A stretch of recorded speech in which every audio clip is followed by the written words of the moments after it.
Dette bildet viser innseilingen til Bergen og er en av mine store favoritter.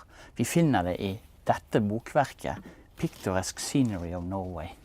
I år 1800 så var John William Edy på rundreise i Norge for å tegne en masse skisser over norske byer. Kom til Norge og reiste langs kysten. Problemet var at akkurat på samme tiden som han var i Norge og skulle lage disse skissene, så skjedde det et engelsk overfall, kan du nærmest si, på en dansk-norsk fregatt, Freya.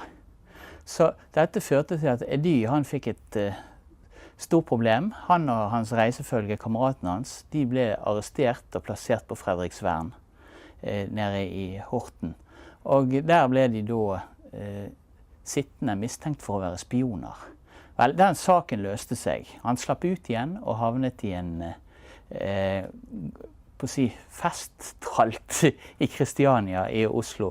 Ble veldig populær i festlivet der og reiste rundt på Østlandet og fikk tegnet en god del av alle de skissene som han hadde bestemt seg for.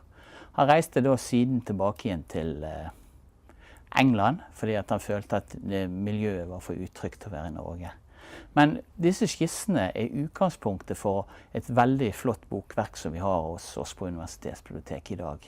Det er det bokverket som heter Picturesque Scenery of Norway, som inneholder da 80 bilder, eller 80 nydelige håndkolorerte prospekter. Vi skal se på ett av disse i dag, som viser innseilingen til selve Bergen. Det er et veldig spennende bilde, dette synes jeg. Det sies at Edy da skulle liksom ha tegnet dette i år 1800. Jeg personlig tror ikke dette er riktig. Hovedårsaken til at jeg tror at dette må være feil, det er lenken vi ser ligger over Vågen. Det er en lenke som ble lagt ut på Vågen i forbindelse med krig, i krigstid. Og denne lenken som vi ser går bortover her, den ville sannsynligvis ikke lagt på Vågen i år 1800. Og da er jo spørsmålet, hva er det her som skjedde? Jo, det jeg egentlig tror, det er at Edy, som vi var inne på, hadde vært mistenkt for å være spion og reist tilbake igjen til England. Han hadde aldri vært i Bergen for å ta dette bildet. Det jeg tror han har gjort, han har brukt bildet, et prospekt av den kjente bergenske tegnemesteren Dreyer, som veldig mange har et godt forhold til i Bergen, og rett og slett kopiert det og lagt inn noen av sine egne detaljer. Og det er bakgrunnen for at vi har det bildet her i dag. Så detaljene i bildet, det er jo fint, men det er ikke fullt så detaljrikt som dette Dreyer.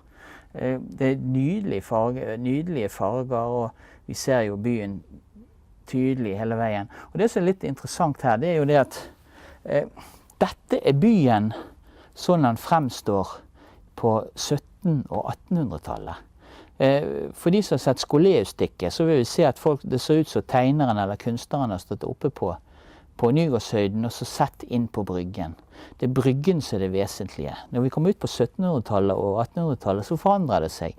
Da er det byen som en hestesko og byprospekt som tas fra sjøen og inn, som er det som er det viktige. Da er begge deler av byen like viktig. Det symbolske her er jo da at det er ikke lenger hanseatene som dominerer byen på 1700-tallet. Det er hele byen som er med i, ja, også de som bor på den andre siden, altså Bergens kjøpmenn og andre utenlandske kjøpmenn, har like viktig bybilde som tyskerne. Ser vi ytterst til venstre, så ser vi Sandviken og Skuteviken. Kommer vi over Rotthaugen, og så kommer vi ned til festningene.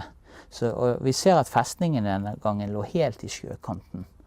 Skipene som er på vei inn i Vågen, så ser vi at her ligger det noe som enten er nordlandsskjekter, eller det er rett og slett vedskjekter som er på vei inn fra distriktet med ved til Bergen. Og det som er spennende med disse gamle bildene, det er å se hvordan kirkebyggene ruver i terrenget.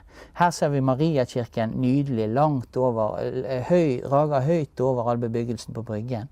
Og du har Domkirken og Korskirken som ligger på samme måte her oppe. Og her har vi da Nykirken med et flatt tak, merkelig nok. Til sammen så er jo dette et nydelig bilde. Og for oss som nå liker utelivet, så ser vi at Sakken lå der den gangen også. Men det er ikke det samme bygget. Gamle Sakken ble revet i 1955 for å gjøre plass til et nytt torghus. Vi vet jo hvordan det gikk med det, det kom jo i vår tid. Men det nye bygget ble jo bygget på samme sted i 1988, så vidt jeg husker. Så torget ser vi, det er ganske likt det som vi har i dag. Til sammen så er jo dette et nydelig bilde som viser Bergen sånn som det så ut i trehusbyen. Altså den gangen de fleste husene i Bergen var laget i tre. Med masse fine detaljer. Det er utrolig kjekt å kunne få lov å vise dette.